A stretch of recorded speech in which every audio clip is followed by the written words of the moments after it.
Hey everyone, Anarch here. Today's video is a continuation of my series, The State is Counter-Revolutionary.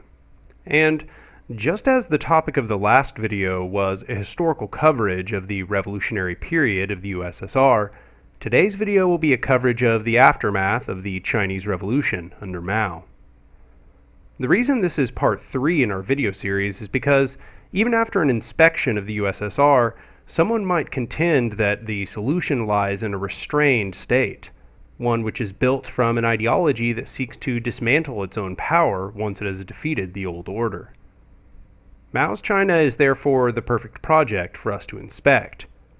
As we shall see, while Maoism maintained the state apparatus, Mao nonetheless sought significant departures from the Leninist and Marxist ideologies, attempting numerous times to dissolve state bureaucracy, listening to peasant concerns about power hoarding, and letting slack the reins of power at certain key moments. If the state is a body which can conceivably dissolve its own power under the right conditions, one would have to conclude that Maoist China would turn out quite different from the USSR. However, what we will see in this video is a convergence of China upon very similar economic affairs as to what took place in Russia, even though their paths to that end varied wildly. As we proceed, I'd like you to hold this quote by Kropotkin from Are We Good Enough in mind. We earnestly invite those who like to reason for themselves to study the history of any of the great social changes which have occurred in humanity. They will see that history is nothing but a struggle between the rulers and the ruled, the oppressors and the oppressed, in which struggle the practical camp always sides with the rulers and the oppressors, while the unpractical camp sides with the oppressed. This is Part 3 of The State is Counter-Revolutionary. Although the story of the Chinese Revolution began just before the Second Sino-Japanese War in the 1930s, let us start instead in 1921. This is the year that the Chinese Communist Party was first fully constituted, although it wouldn't rise to power until decades later. By this point, the USSR was a geopolitical powerhouse, and its influence could be felt in nations all over the region, including China. The USSR, cooperating with the Nationalist Party which ruled China, the Kuomintang, helped build a fully modernized army for the conservative rulership in order to protect their regional control. However, this proved to be an utterly disastrous foray. The Kuomintang had no intentions to yield power to the communists, neither domestically nor abroad, and in 1927, after the GMD had used the communist insurrections to gain unparalleled control over most major Chinese cities, they then turned the modernized army that the USSR had helped them build against the Chinese communists. This event is called the Shanghai Massacre, a nationwide purge of the urban communists, resulting in an estimated 300,000 Communist Party deaths and many more imprisonments. In this, we see a recurring tendency of the USSR to meddle in the affairs of foreign communists and to support existing liberal and nationalist governments, accepting profound compromises in order to gain power within them, but for these compromises to ultimately lead to the destruction of socialism in that project. The Shanghai Massacre is why several decades later, when Mao arrived on the scene, the only constituency that was available for the communists to organize was the rural peasantry. However, despite the orthodox Marxist notions that the peasantry did not contain a socialist revolutionary consciousness, they would find that many of China's peasants were fertile soil for radicalization and organization, having been harassed by high taxation by the government and suffering greatly under conditions of warlordism and gangsterism. The primary difference was that whereas in Russia dual power had been largely embodied in urban entities which gave direct bottom-up power to the workers, The peasantry of China would instead be highly motivated by promises to expropriate the land from feudal rentiers and to enact social leveling. Adding to these unique conditions, Mao, unlike many Marxists and Leninists before him, had actually read some anarchist theory. Indeed, he had been one of many Chinese exchange students who had visited France, where anarchism was in vogue at the time before World War I. He said in his interviews with Edgar Snow that while he was in France, "I read some pamphlets on anarchy and was much influenced by them. With a student who used to visit me, I often discussed anarchism and its possibilities in China. At that time, I favored many of its proposals." This is elaborated upon in the work The Chinese Anarchist Movement, where Scalpino and Yu write, Mao's interest in anarchism was by no means unique. On the contrary, it marked him as a part of the central radical stream of those times. Anarchism preceded Marxism in Northeast Asia as the predominant radical expression of the westernized intellectual. Between 1905 and 1920, anarchist thought was a vital part of the intellectual protest movement in both Japan and China.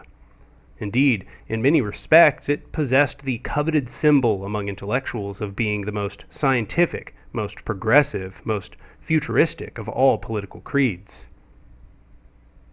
But this isn't to suggest that Maoism should be considered part of the anarchist tradition. Quite the contrary. Mao's Leninist and Stalinist influences would largely overwrite these early lessons. But it gives some context to what comes ahead. This unique combination of ideological underpinnings would provide the substrate for a new sort of statist praxis, and with it, a new strain of Marxist theory.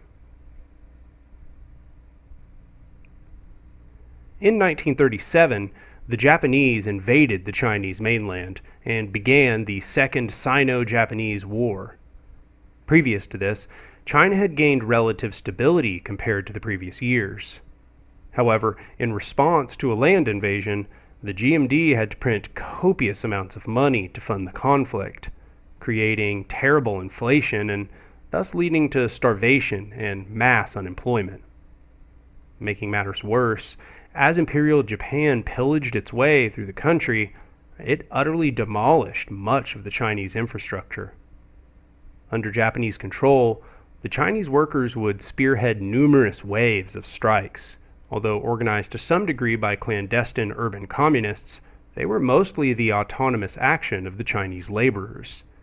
In the year 1947 alone, there were more than 3 million workers taking part in the strikes, a task it would have been impossible for the communists, severely diminished after the Shanghai Massacre, to have organized alone. In 1945, the United States and the Soviet Union would both intervene, ending the Japanese occupation in China. But while the USSR assisted the Kuomintang in reclaiming their territory, they also looted significant portions of Manchuria to prop up their own economy, loading much of the developed industry onto trains and shipping it back west. And despite the fact that the Kuomintang was handed control of the nation after the Japanese had been ousted, they were not prepared to manage the system that the Japanese imperialists had built, with its Byzantine industrial structures and intense reliance on technicians. Under these conditions, the Chinese Communist Party would organize the peasantry and, to a lesser degree, the urban workers in the coming years, waging a new civil war against the Kuomintang. Although they suffered enormously in this conflict, the Communists took over more and more areas of the mainland, where they would institute a highly mixed economic program, largely owing to the different levels of industrialization, but also because of the mismatch of skills of the trained cadres and the new demands of economic management. For this reason, the cadres would, especially in areas like Manchuria, simply restaff the gang boss system with leaders from the revolutionary urban communists instead. In other areas, some businesses would be run by the workers themselves, even during the period of seizure by the state, but it was by no means the standard arrangement. At the same time, nationalization spiked. Before the war was even over, Sorghum and Steele notes that the new state sector, helmed by the CCP, owned 58% of the country's electric power resources, 68% of coal output, 92% of pig iron production, 97% of steel, 68% of cement, 53% of cotton yarn. It also controlled all railways, most modern communications and transport, and the major share of the banking business and domestic and foreign trade. But these enterprises, despite being under state monopoly, were still yoked to the capitalist imperatives of value accumulation, and were therefore understood as state capitalist rather than socialist. Unlike the USSR, the new Maoist government admitted quite openly that these were state capitalist property relations, and that a national united front in which the proletariat cooperated with the petty and national bourgeois was needed. Mao said plainly that China must utilize all elements of urban and rural capitalism that are beneficial and not harmful to the national economy. Our present policy is to control, not to eliminate, capitalism. This new state, however, would not be a bourgeois republic, Mao argued, because it would be under the leadership of the working class and the Communist Party. In other words, just as Trotsky had criticized Lenin for many years ago, the Maoist state was practicing substitutionism, a sort of metaphysical transformation wherein the state is dubbed a workers' state because it is led by ideological communists who claim to be acting in the interests of the workers. During this period, the main goal of the Communist Party would be to normalize economic organization and bring urban production back to previous levels, while in the countryside delivering on their promises to expropriate land from the landlords and return it to the peasants. But the countryside was not their focus at this stage. In 1949, Mao declared that the center of gravity of the party's work has shifted from the village to the city.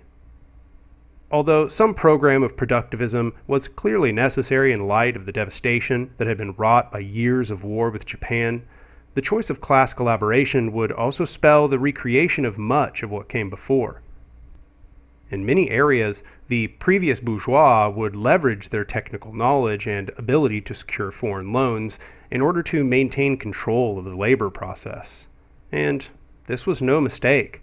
This arrangement was the goal of what was called the coexistence policy seen in the Common Program in 1949. Sorghum and Steele summarizes by saying that it aimed to complete the bourgeois revolution in the cities, utilizing the elements of capitalism that are beneficial and not harmful to the national economy. In other words, to control, not to eliminate capitalism. What this meant was effectively the appeasement of the remaining urban capitalists, who would gradually be bought out of their own industries by the state in exchange for offering their technical expertise to the project of industrial recovery and development. Only a year later, China would sign the Sino-Soviet Friendship, Alliance, and Mutual Assistance Treaty, which would establish formal ties between the USSR and China, including an influx of Soviet technicians. These Soviet technicians, having been trained to manage the state capitalism of the USSR, would play a significant role in configuring China's economy in that same image, a constant, countervailing force against China's attempts to experiment in the coming years. As a result, Chuang says, the size of the private sector in this period was significant. Though it composed only 55.8% of the gross output value of the industry as a whole, private production was some 85% of total retail sales, making it central to the circulation of goods. This period, even though temporary, as a wave of nationalization was already beginning, did configure a dangerous aspect of the previous paradigm.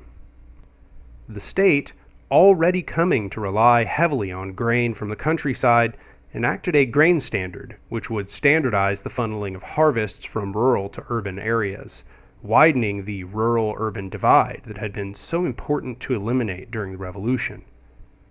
Ultimately, with much of the gang boss system in place in the port cities, with a significant reliance on previous bourgeois and Soviet engineers, and in maintaining the extraction of grain from the countrysides, the CCP would quickly create a system which harkened back to what had come before. The workers were angered to find how similar the post-revolution economy was to the one they had fought so hard to abolish. Thus, strikes were now once again becoming rampant, and many private owners were simply closing their factories, firing workers, and planning to expropriate their businesses and flee the country instead of deal with the challenges. The CCP, however, would force the business owners to increase wages and improve living standards for those in urban areas. They would also seed new unions into the urban economy and establish a national labor board in hopes that these entities could mediate the needs of the workers with the bourgeois. However, the workers did not just want better wages and living conditions or bodies of mediation with their employers. They wanted socialism. They especially wanted an end to the gang boss system and private ownership. Thus, as wages quickly found a new ceiling, the unions just became industrial bodies to facilitate worker agitation, and there was a real risk, in the eyes of the party, that they would seize the economy for themselves. For this reason, in 1952, the party underwent a series of actions called the Five Anti-Movement, that were supposedly aimed at rooting out infiltration by the rulers of the old system, but which would ultimately serve to suppress the strike waves.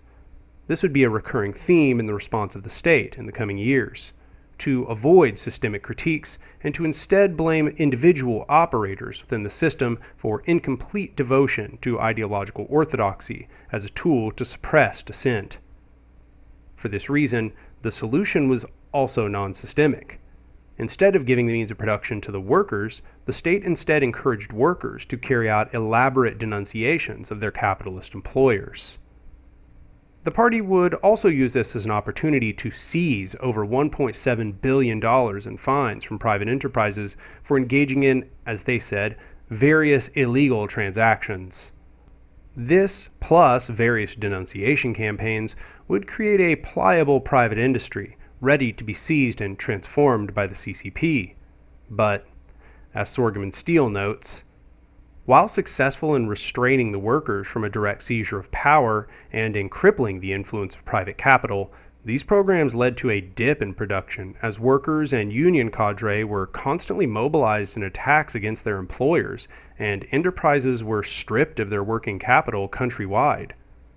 The Five Anti-movement, at its height, caused a number of enterprises to cease operations and interfered with production in many others, while also setting a dangerous precedent of giving workers power over their managers and enterprise owners. Fearing economic stagnation and renewed demands for a seizure of enterprises by workers, the party began rolling back the reform movement. As a result of copying this Soviet project of class collaboration, Stephen Anders, in China's Industrial Revolution, Politics, Planning, and Management, noted that by 1953, approximately 80% of the managerial personnel were of bourgeois background, and 37% of these were pre-1949 graduates, returned overseas students, or factory owners. By 1953, only 20% or so of managerial and technical personnel were made up of urban Communist Party members, promoted workers or directors, and trade union officials appointed directly by the party. In 1951, seeing the trend toward nationalization and central management, Gao Gong, a party leader, was known to have said, "We are not God, and we cannot work out a perfect plan." It is ironic, then, that Gao Gong himself would be set to the work of creating just such a perfect plan, in the form of China's first 5-year plan, helping develop some of the early Taylorist quota setting and production goals in emulation of the USSR. Although the beginning of this era would see the toleration of forms of worker control, the 5-year plan would heavily favor the Soviet style of state centralization and Taylorism.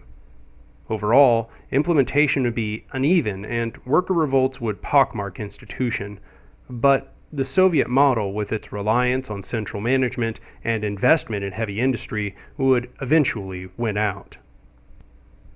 In his book Mao's China and After, Maurice Meisner discusses the effect of this industrial transition. The decision to adopt the Soviet model of industrialization necessitated Soviet-type forms of political organization and state administration. Centralized economic planning demanded the bureaucratization and routinization of state and society. The cadres of a revolutionary party were transformed into administrators and bureaucratic functionaries. Workers in factories were subjected to increasing control by factory managers. The revolutionary ideal of the guerrilla generalist was replaced by a newfound faith in the virtues of specialization and the technological specialist. Old egalitarian ideals clashed with a new hierarchy of ranks and new patterns of social inequality. The revolutionary faith in the initiative of the masses faded as industrialization demanded authoritarian discipline, social stability, and economic rationality. Socialist goals were postponed and partly ritualized in favor of the immediate and all-embracing goal of economic development. The tendency for revolutionaries to become bureaucratic rulers began in 1949, but it was now vastly accelerated. Gaogong's rise would not last long, however. The first internal party purges would begin in 1954, wherein Gaogong would be among those accused of attempting a coup of the state. Ultimately, Gao would commit suicide, but news would not be given to the populace until an entire year later. As a result of his work, however, Sorghum and Steele notes that government orders as a percentage of total private industrial output rose from a mere 12% in 1949 to 82% by 1955. In order to soften backlash by the former owners of these enterprises, the state agreed to reimburse them at a fixed rate of interest out of future revenue. The first 5-year plan had produced a great deal of economic growth, but the people of this new society, both workers and many of the party revolutionaries, were becoming disillusioned with what they saw playing out. Even the general increase in wages during this period would be distributed very unevenly and would come along with intricate piecemeal systems and incentive structures. Meisner says, as in the Soviet Union, the disappearance of the old economically based ruling classes was accompanied by the emergence of a new politically based bureaucratic ruling class, albeit one in still embryonic form whose members saw themselves as servants of the people. This would create tension, however, because the old cadres had come from a revolutionary milieu and were the carriers of the values of a Spartan and egalitarian style of life and work. In the early years of the People's Republic, they had been treated in a relatively egalitarian fashion, the government providing housing, food, and a small monetary allowance for the basic necessities of life. By 1955, however, cadres were divided into 26 distinct ranks, with corresponding salaries ranging from 30 to 560 yuan, $12 to $224 per month. China was experiencing many of the exact same struggles as the USSR had as they passed through this process. Meisner continues. For the workers, the industrialization drive meant subjection to increasingly strict codes of labor discipline. It also meant increasing wage and status differentials within their ranks. The more skilled workers put in charge of factory work teams or became foremen exercising authority over fellow workers. Before the first 5-year plan, trade unions had acquired some degree of independence as representatives of the interests of the workers. But by the mid-1950s, the unions had become instruments of state policy designed to raise workers' productivity. In the spring of 1957, discontent had risen to such a level that the strikes would utterly dwarf all other waves that had come before. Elizabeth Perry wrote about this in her piece, Shanghai's Strike Wave of 1957. Major labor disturbances erupted at 587 Shanghai enterprises involving nearly 30,000 workers, more than 200 of these incidents including factory walkouts, while another 100 or so involved organized slowdowns of production. The laborers were furious. In fact, they were so mobilized toward action that they began to relate their struggle to the Hungarian rebellions, chanting, "Let's create another Hungarian incident," and saying their conflict would proceed from district to city to party central to communist international. They built bodies of insurrection, distributing handbills in the streets to publicize their demands, and forming autonomous unions.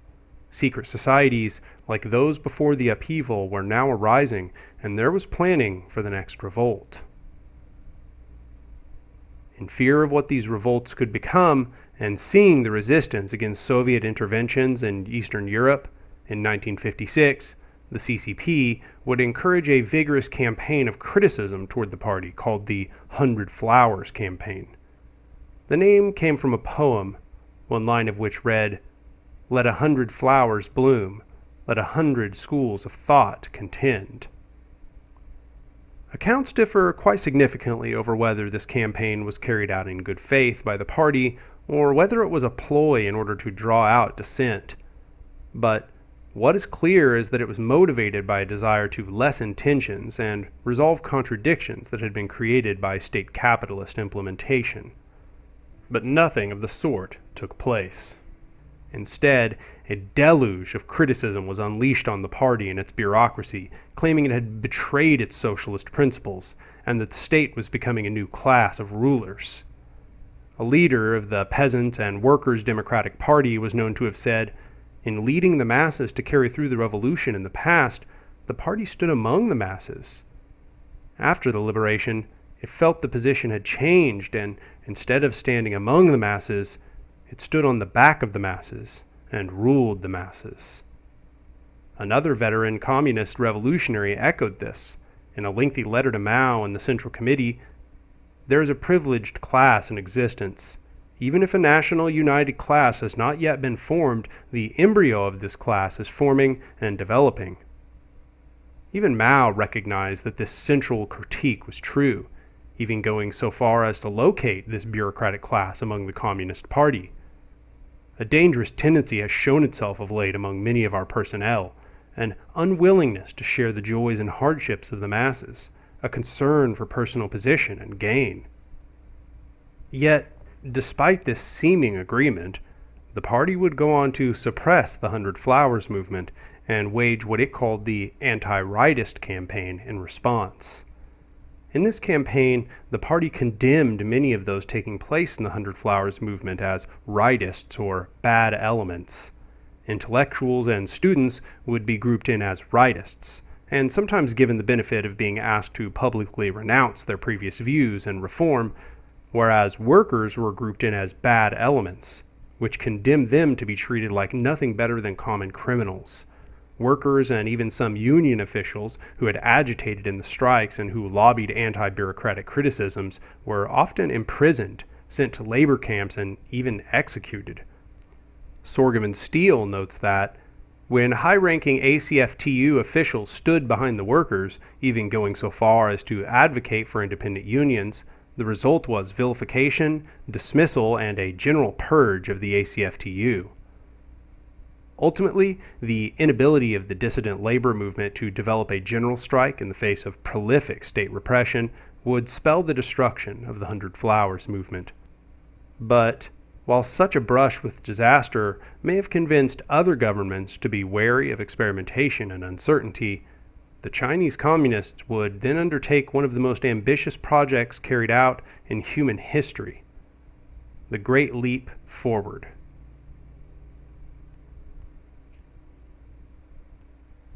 To understand why the Chinese Communist Party turned its focus to rural areas during this period, it's necessary that we come to understand the dynamics of the post-revolutionary countryside and Mao's ideology toward those elements. Notably, he diverged from Marx, who thought that the proletariat were the only class where a truly revolutionary consciousness would arise. Mao instead believed that, because the peasants had not yet been propagandized by capitalist social relations, and that they were the most incentivized to escape their conditions, they were the most revolutionary class, not the proletariat. However, projects being carried out in the countryside, while delivering on the desires the peasants had before the revolution to give over ownership of the land, were also concentrating wealth in the hands of many of the small proprietors. Now controlling their land and producing the grain which fueled the needs of the growing Chinese economy, it was feared that they were becoming a new capitalist class. The task of confiscating the land of the rich peasants and equalizing the share with those less fortunate had been postponed until somewhere around 1955, but now it was done with a brutal quickness. In less than a year, the entirety of the Chinese peasant population had been forced into collectives, and as expected, this process was not carried out without resistance by the peasants. There were riots in many rural areas during 1957 and general unrest, some of them even forcefully dissolving the cooperatives they were forced into. But whereas the CCP had suppressed the 100 Flowers movement in the urban areas through the anti-rightist campaign, they would need a much different approach to the rural areas. Although the pre-revolutionary state had been worthy of overthrow, it had also been much less present, accommodating the peasants to lifestyles of self-sufficiency and distance from the ruling class. For this reason, they were not simply motivated by promises of socialism, but were also quite anarchic in their desire to have state interference reduced in their lives. With all of these factors together, and in perhaps one of the boldest decisions of the entire Chinese revolutionary project, Mao decided to send a huge number of party apparatchiks and urban intelligentsia into the countryside, demanding that they go and work the fields and labor alongside the peasants.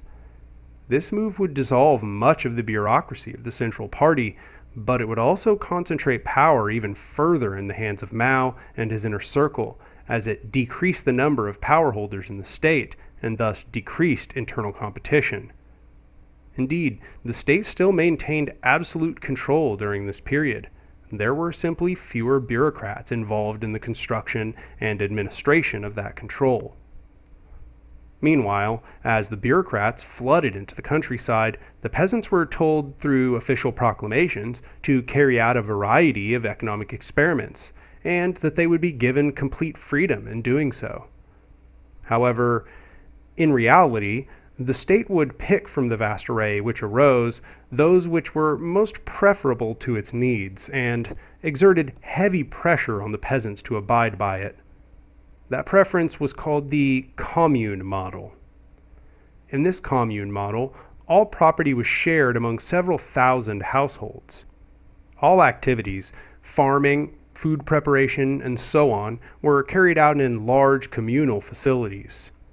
Yet the administration of labor was not determined openly and democratically by the people.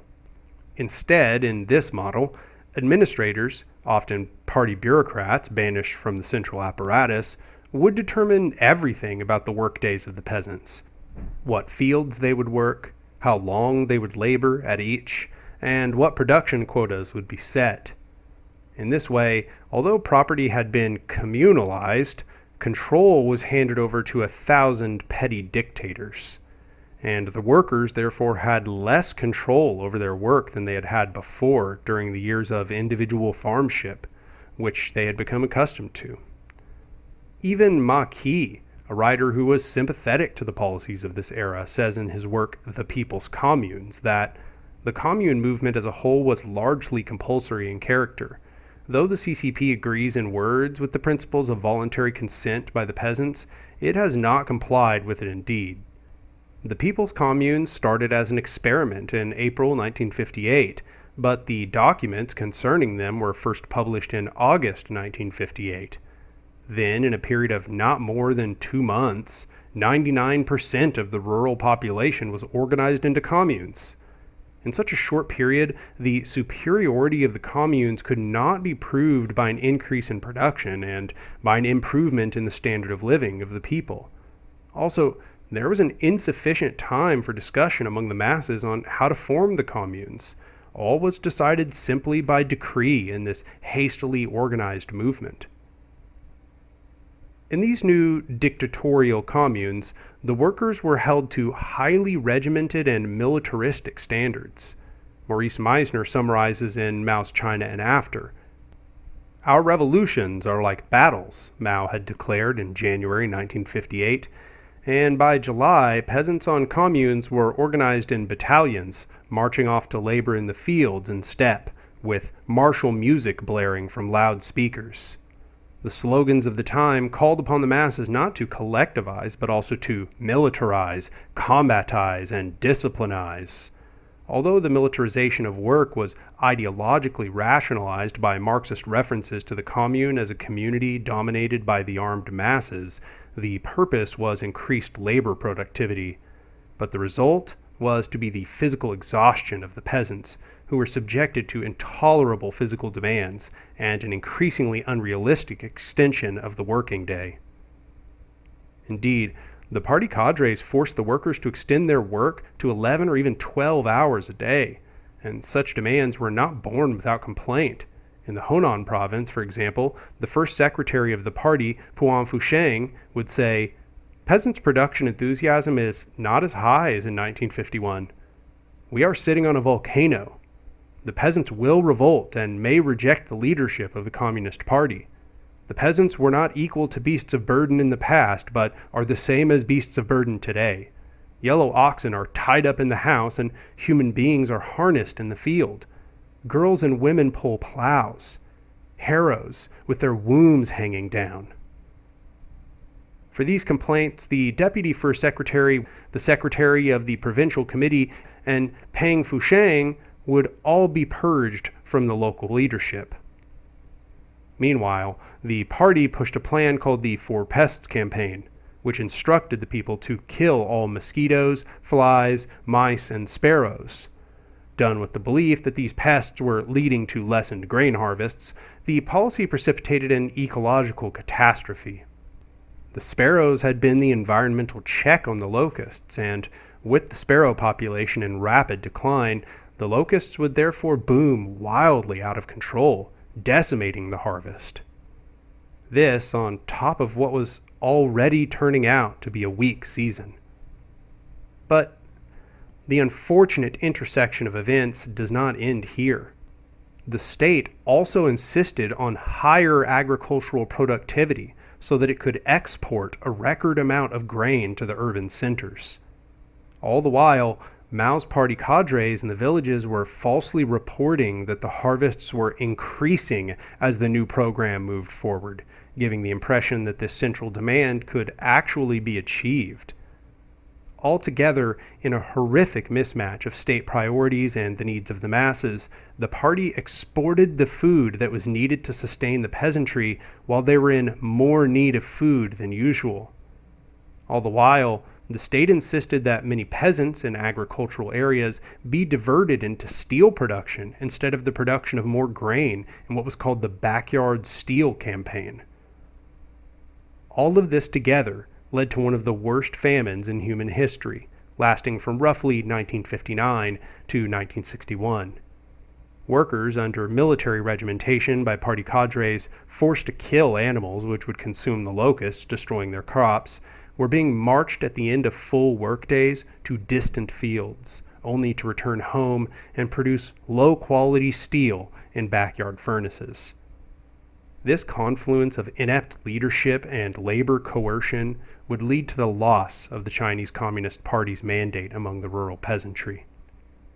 Terrified to see what was unfolding, the CCP took the opportunity to re-centralize power, to reintroduce market dynamics, and to concentrate production in a small number of profitable enterprises. The Great Leap Forward would therefore be abandoned. Indeed, this failure would prove to be one of the most important turning points in Chinese history.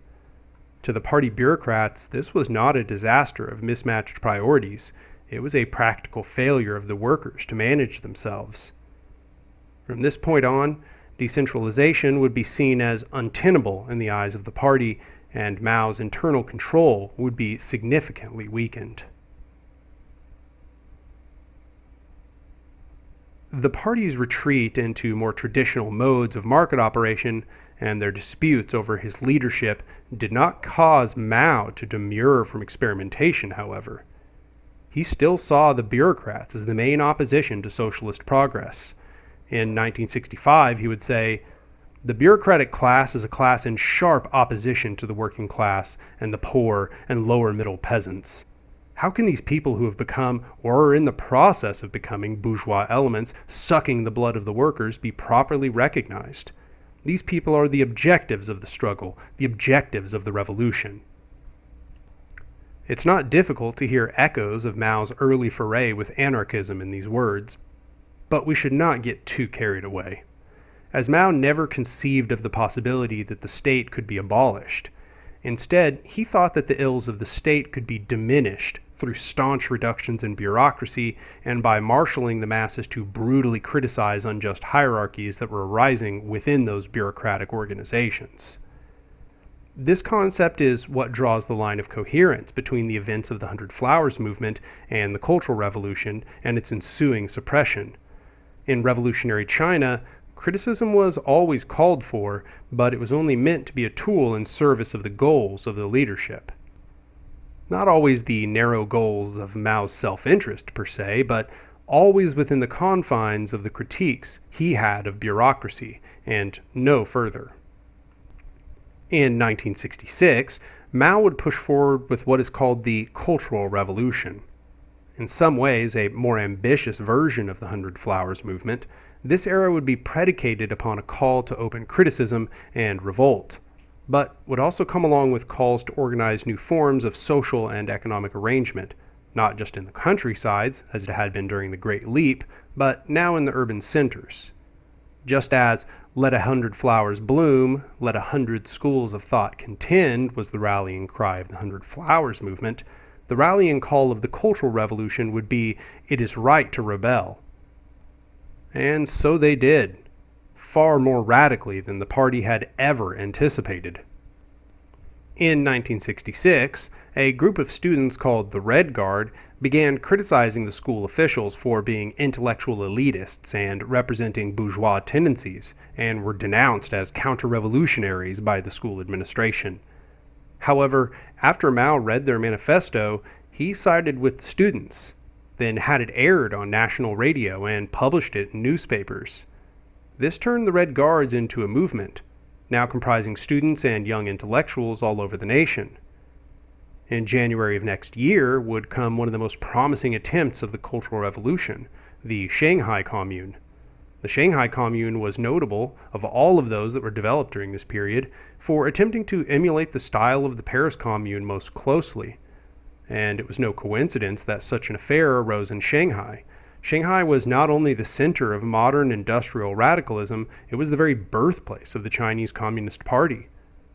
Further, to add to its threat to state hegemony, it was one of the most populated areas of the entire country. The Shanghai workers, although deeply beset by internal disputes, were extremely radical and intended to take the ideas of the Cultural Revolution to their furthest extent. They made up a list of demands. The workers demanded that the headquarters be recognized as a legal organization under the dictatorship of the proletariat, thereby challenging the party's monopoly of political power. They insisted that the workers be provided with the means to organize all factories in the city, and they called for the municipal government to give a public accounting of its administration. However, the instructions from the capital told them to return to work and to fulfill 8-hour workdays, warning the Shanghai organizers that it was a dire provocation to defy the Central Party's instructions, and reminding them that their place as workers was to work. But the workers were fearless. Outraged, some of them took a train to Beijing to deliver the demands to Mao himself, which led to a 3-day standoff between the workers and the party cadres. At the end, however, the party conceded to their demands. This, and the enormous wave of strikes and direct action by radicals against party bureaucrats, would come to be called the January Storm, or sometimes the January Revolution. The state would quickly begin working out how to subvert this new body of worker control. Unlike the Soviet Union, however, the Chinese party would be much more clever in its machinations. They didn't crush the Shanghai Commune by force. Instead, they used the existence of temporary transition leaders in the commune to undermine the delegate democracy that the workers were trying to create. Like the Great Leap, the party saw the multitude of experiments playing out, and they had a preference for which would win the day. Where the workers had demanded a leadership elected directly by the masses and able to be recalled at their whim, Beijing demanded that they instead emulate projects that were taking place elsewhere and implement top-down, centralized leadership. When one of the heads of the Shanghai Commune, Zhuang Chunkao, went to visit with Mao in Beijing, he told Mao that they were planning on eliminating all the heads of the commune in emulation of the Paris Commune, and it was conveyed to him that this would not be allowed to happen.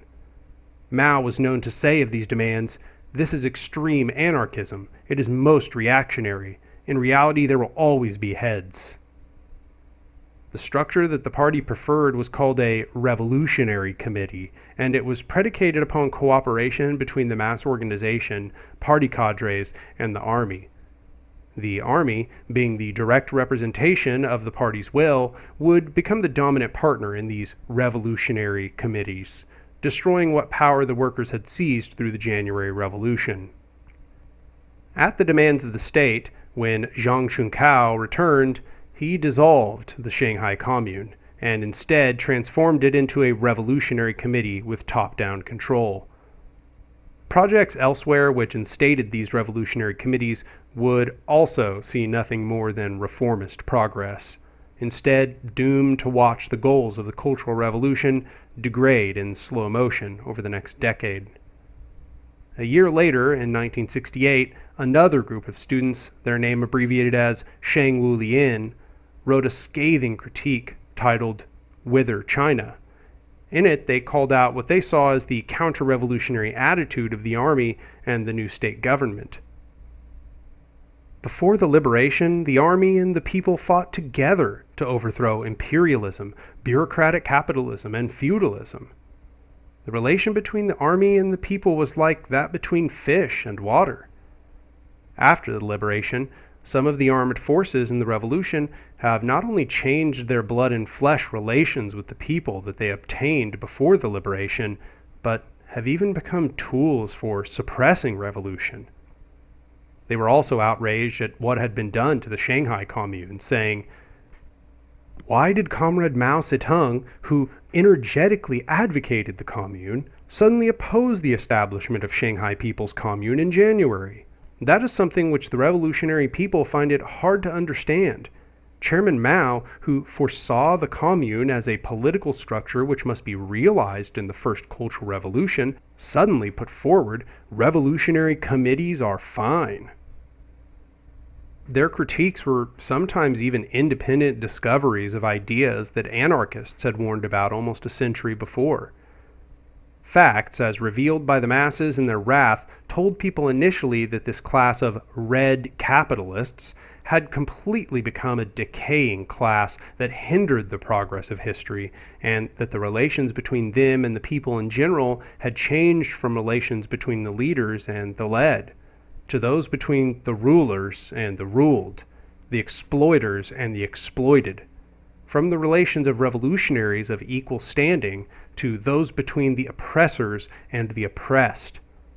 The special privileges and high salaries of the class of red capitalists was built on the basis of the oppression and exploitation of the broad masses of the people. In order to realize the People's Commune of China, it was necessary to overthrow this class. The fruit of victory of both the January Revolution has been basically usurped by the bourgeois. Social reforms were aborted, social changes were not consolidated and thoroughly realized, and the end of the first great cultural revolution has not been reached. As the masses have said, everything remains the same after much ado. The ultimate failure of Mao's statist program to create socialism and his death shortly after would lead to the final abandonment of socialist experimentation in China. This event would be what precipitated a change of power within the party and the rise of Dengism. Sadly, we have not yet seen the defeat of the enemies of Shangwu Lian in China. Quite the opposite, the authoritarian bureaucracy that outraged the Chinese laborers has grown to catastrophic proportions. In 2011, a man named Zhu Liji, a worker at a Foxconn factory, wrote a poem describing what it felt like to be a worker in modern China, titled, "I Fall Asleep just standing like that. The paper before my eyes fades yellow. With a steel pen I chisel on it uneven black, full of working words, workshop, assembly line, machine, work card, overtime, wages. They've trained me to become docile. Don't know how to shout or rebel, how to complain or denounce, only how to silently suffer exhaustion. When I first set foot in this place, I hoped only for that gray payslip on the 10th of each month, to grant me some belated solace. For this I had to grind away my corners, grind away my words, refuse to skip work, refuse sick leave, refuse leave for private reasons, refuse to be late, refuse to leave early. By the assembly line, I stood straight like iron, hands like flight. How many days, how many nights did I, just like that, standing, fall asleep? Zhu Liji would go on to take his own life just 3 years later in 2014. What is left of the dream that so many died for? Nothing but symbols and flags and glory by association. The only succor for those revolutionaries now living there are the aesthetics of their rulers. In the last part of this video, we will return to an inspection of theory, so that perhaps we can arrive at a synthesis of the thoughts of the many great thinkers we have inspected, and understand what it was that took place in these projects. Thanks for watching, everybody. If you want to help spread the work I'm doing here, click the like button, subscribe to the channel, and leave a comment below. Also, if you want to help me eat and pay the bills, become a patron at the Patreon link below. Anyway, I'll see you next time.